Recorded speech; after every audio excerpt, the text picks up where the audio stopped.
بحیرہ روم کی ساحلی پٹی پر واقع اسرائیلی شہر قیصریہ کی بندرگاہ کے قریب قیمتی خزانہ دریافت کیا گیا ہے۔ بتایا جاتا ہے کہ خزانہ سونے کے 2000 سکوں پر مشتمل ہے، جنہیں چاندی کے برتن میں محفوظ کیا گیا تھا۔ خزانہ پانے والے غوطہ خوروں کو ان سکوں کی اہمیت و قدر و قیمت کا اندازہ نہ ہو سکا، لیکن جب انہیں معلوم ہوا کہ یہ تو بیش بہا قیمتی خزانہ ہے، جس کی تصدیق بعد ازاں ماہرین نے بھی کر دی۔ ماہرین کا کہنا ہے کہ ان سکوں کا تعلق 10ویں صدی عیسوی سے ہے۔ مشرق وسطی اور شمالی افریقہ پر 909 ہجری سے لے کر 1171 عیسوی تک فاطمی خاندان نے کم و بیش 262 سال حکومت کی ہے۔ اسی لیے غالب خیال کیا جا رہا ہے کہ یہ خزانہ فاطمی خلیفہ کا ہے۔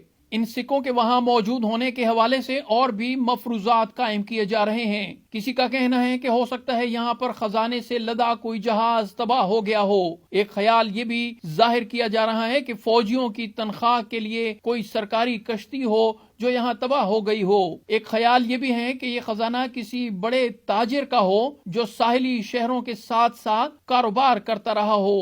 اسرائیلی انتظامیہ نے اس خزانے کی موجودہ مالیت کا اندازہ لگانے سے انکار کر دیا ہے۔ جس جگہ سے یہ خزانہ ملا ہے وہاں مزید تلاش کا عمل جاری کر دیا گیا ہے۔ ماہرین آثار قدیمہ کا خیال ہے کہ سونے کے ان سکوں کو کسی شخص نے کنویں کے برابر میں چھپایا ہوگا جو دوبارہ واپس نہیں آیا۔ ممکن ہے ان سکوں کا مالک قتل کر دیا گیا ہو، کیونکہ 1101 ہجری میں مذکورہ شہر کے لوگوں کو صلیبی جنگوں کا سامنا تھا۔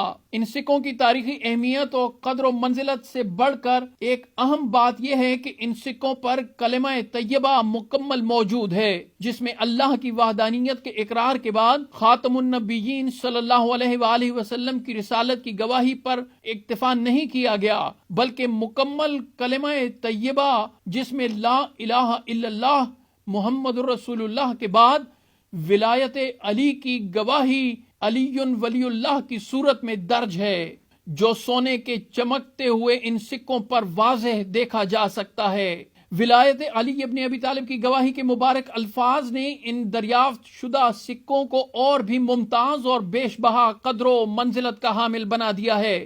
دور فاطمیہ کے ان سکوں کے ذکر کے ساتھ ہی مومنین کے اذہان میں 8ویں تاجدار امامت و ولایت حضرت امام علی ابن موسیٰ الرضا کے اسم مبارک کے سکوں کی یاد بھی تازہ ہو جاتی ہے، جو 201 ہجری میں جاری کیے گئے۔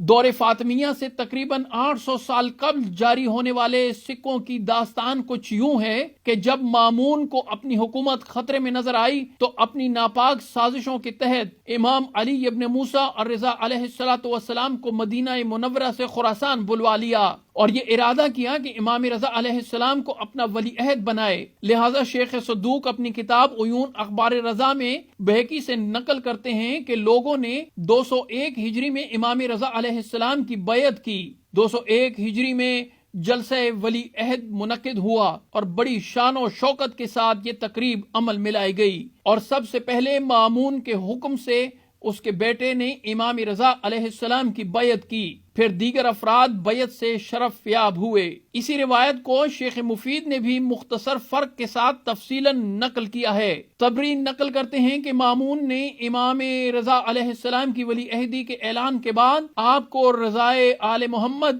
کا لقب دیا اور اپنے لشکر کو حکم دیا کہ سیاہ لباس اتار دیں اور سبز لباس پہنیں، اور پوری حکومت میں اس خبر کو عام کر دیا جائے۔ شیخ مفید اور ابو الفرج اصفہانی لکھتے ہیں بیعت کے بعد مامون نے حکم دیا کہ آج سے امام رضا علیہ السلام کے نام کے سکے چلائے جائیں اور سکوں پر رضا نام کندہ کروایا جائے، اور خطبوں میں حضرت امام رضا علیہ السلام کا نام نامی داخل کیا جائے۔ چنانچہ درہم و دینار پر حضرت امام علی رضا علیہ السلام کا نام نامی نقش کیا گیا اور تمام علاقوں میں وہ سکے چلائے گئے۔ یہ ظاہر ہے کہ حضرت امام رضا علیہ السلام کے مبارک نام کا سکہ عقیدت مندوں کے لیے تبرک اور ضمانت کی حیثیت رکھتا تھا۔ اس سکے کو سفر اور حضر میں حرز جاں بنانے کے لیے ساتھ رکھنا یقینی امر تھا۔ اس کی یاد میں بطور ضمانت بعقیدہ تحفظ ہم آج بھی سفر میں یا کسی بھی اہم موقع پر بازو پر امام ضامن السامن کا پیسہ باندھتے ہیں۔ دور فاطمیہ کے جاری کردہ سکوں نے